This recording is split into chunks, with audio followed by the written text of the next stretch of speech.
Bwana mambo vipi? Mambo ni aje? Bwana, leo kwa mara nyingine tena tumekuja kukutana katika kipindi chetu bora, kile cha kuelimishana na kusanuana mambo tofauti tofauti. Kama ni mara yako ya kwanza, basi hakikisha una like, una subscribe, una comment na kushare katika channel yako pendwa ya Elimu Mseto. Hivyo basi siku ya leo ninakuja kukujuza mambo ambayo yatakufanya uwe huru na yatakufanya uonekane ni mjanja sana. Hata unapoingia katika masuala ya ndoa, basi utakuwa unajua nini cha kufanya na nini sio cha kufanya. Basi leo nitakujuza dalili 10 kuwa unaelekea kwenye ndoa ya mateso.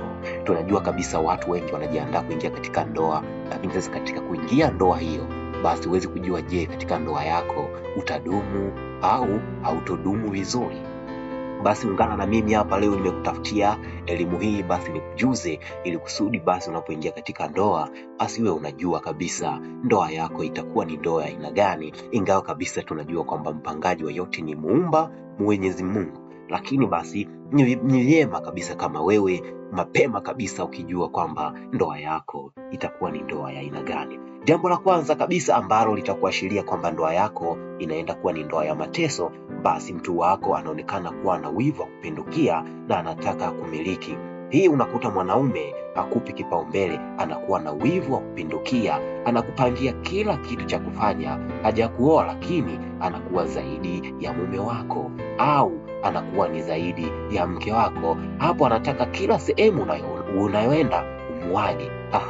Hapa basi ndugu yangu, hakikisha unajua kabisa ndoa hii ni moja dalili inakuonyesha kwamba ndoa hii inaenda kuwa ni ndoa ya kupindukia, ni ndoa ya mateso kwako.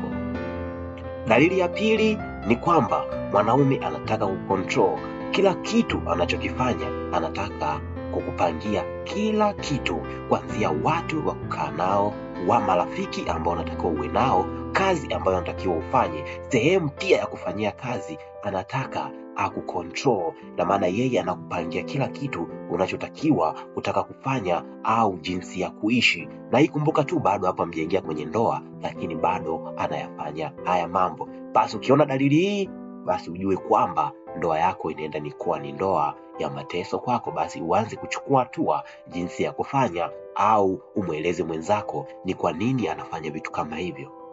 Dalili ya tatu, kila wakati yeye yuko sawa. Yani hapa namaanisha unaweza akawa amekosea, na wewe ukimwambia basi yeye anaona kabisa kwamba yeye yupo sawa. Hata wakati mwingine kosa linakuwa ni la kwake, lakini yeye anajiona yupo sawa.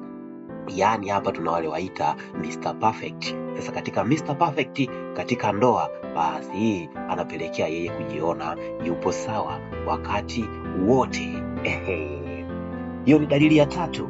Dalili ya 4 basi kwamba mwenza wako anakudharau na anataka ujione mjinga. Yani kila wakati yeye anataka anya mambo anayoyafanya, anafanya mambo ambayo wewe anakuona kwamba ni mjinga. Itakuwa basi unamshirikisha afanye jambo fulani, au unamwelekeza jambo fulani, basi anakuona wewe hufai, au mbali kabisa na kukuamulia kila kitu anakudharau. Anataka kujiona wewe mjinga, ukose kabisa kurekebisha kwa dharau. Umeona hapa? Basi ujue ndoa yako unaoenda kuingia kwenye ndoa basi ni ndoa ya mashaka zaidi. Dalili ya 5, anabadilika kila dakika.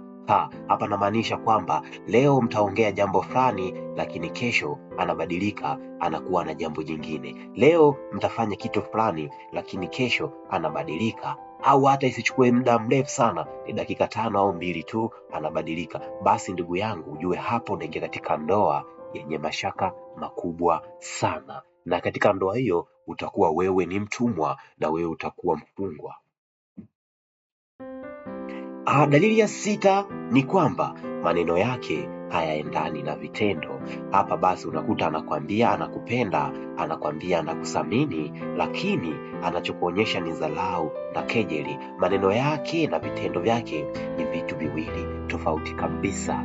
Yani leo atakueleza jambo fulani kwamba ninakupenda, lakini unakuja ukianza kupima upendo ule, unagundua kabisa mbona mapendo yenyewe ni tofauti na vile ninavyoyajua mimi. Hiyo ni dalili ya kudhihirisha kwamba unaingia katika ndoa yenye mateso makubwa sana. Dalili ya 7, anadharau na kukudhalilisha walio chini yake. Inawezekana wewe hakudharau au wewe anakudharau, lakini anapenda kukudhalilisha walio chini yake. Hapa namaanisha kwamba kama ana pesa kidogo kidogo, analengea wasio na pesa, ni kama anaongelea mbuzi tu. Anapenda kudhalilisha watu, anapenda kutukana tena na kudharau na kujiona kama yeye kafika. Yaani hapo unakuta kwamba anatumia nafasi yake, anatumia uwezo wake basi kuwadharau watu wengine. Inaweza ikawa ni ndugu zako au marafiki zako. Hizo ni dalili mojawapo ya kuonyesha kwamba unaingia katika ndoa ya mateso. Dalili nyingine ya 8, anapenda kudhalilisha wanawake. Hapa kabisa unakuta kwamba sio mtu anaopenda watu wengine. Unakuta anatumia nafasi nyingi yake kudhalilisha wanawake. Kama ni pesa, anatoa pesa, anatoa vitu vyake ili kusudi aweze kuwapata wanawake, na mwisho wa siku wanaishia tu kuwadhalilisha. Hii ni pamoja na kuwatukana, pamoja na kuwavua utu wao wa ndani. Hata kama unakuta ameshatembea na mwanamke, basi anamsema maneno mabaya, anamsema ni mwanamke ambaye hafai kitu, basi anamsema kwamba ni mwanamke labda ni mchafu, huyu mwanamke ana 1 2 3. Basi hapa tambua kwamba mwanaume ulionaye au mwanamke ulionaye katika mahusiano ya kuingia katika ndoa, basi ujue ni mwanamume au mwanamke ambaye kwenye ndoa yenu mtaenda kuteseka sana, na wewe utaonekana ni mtumwa wa moja kwa moja. Dalili nyingine ya 9, hataki ufanikiwe, ufanye kitu cha kwako cha maendeleo. Yaani hapa namaanisha huyo mwanaume au mwanamke, sana sana hapa tunabezi katika mwanamke au mwanaume, basi unaona kabisa hapa huyu mwanaume basi hapendi wewe ufanikiwe katika jambo lolote, hapendi wewe ufanye shughuli yako yoyote. Basi yeye anapenda tu wakati wote uonekane ni mtumwa, wakati wote yeye basi akupangie wewe uwe tegemezi kwake. Basi hapa ujue kabisa unaelekea katika ndoa yenye utumwa zaidi. Basi hapo kinachokufanya ni kuchukua hatua tu.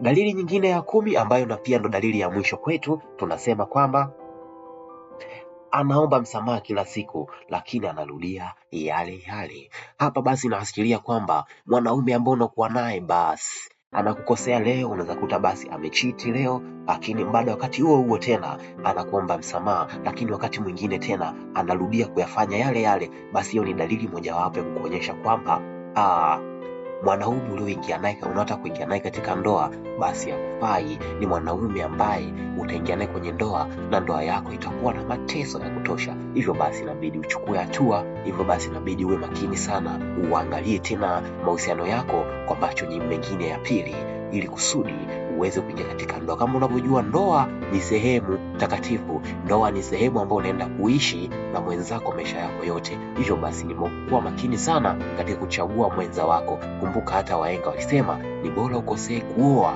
ni bora ukosee vitu vyote, lakini usikosee katika swala la kuoa. Hivyo basi haya hapo ni mambo 10 ambayo basi yanaashiria kwamba ndoa yako au unapoingia katika ndoa, basi ndoa yako itakuwa ni ndoa yenye furaha au ni ndoa yenye mateso. Hilo mimi sina jingine la ziada, ni hayo mambo yangu 10 tu ambayo nimekupa. Basi uwe makini na uwe mjanja pale unapoingia katika ndoa, basi ujue kabisa kwamba ndoa yako ni ndoa yenye amani au ni ndoa ambayo itakuwa inaleta shida kwako. Mpaka wakati mwingine tena ambao tutapokutana, usisahau kutia komenti yako hapo chini kuelezea hivi, je, wewe unahisije? Je, mambo gani mengine ambayo yanaashiria kwamba ndani ya ndoa mtu anataka kuingia, basi itakuwa ni ndoa yenye mateso, na basi itakuwa ni ndoa yenye kuleta shida, na ndoa yenye kuleta mtafaruku, au katika ndoa hiyo mtu hatodumu kabisa. Usisite kutoa komenti yako hapo. Mpaka wakati mwingine tena tutapokutana, basi nachokumbuka kwamba usisahau kulike na kusubscribe na kucomment kama utakuwa ni mara yako ya kwanza katika channel yako pendwa ya Elimu Mseto. Kumbuka tumejitoa muhanga kukupa vitu ambavyo vitakufanya uonekane mjanja, na pia vitu vitakupa elimu katika nyakati zote na sehemu zote. Mimi sina jingine la kusema, naweza kusema tu adios. Bwana mambo vipi? Mambo ni aje?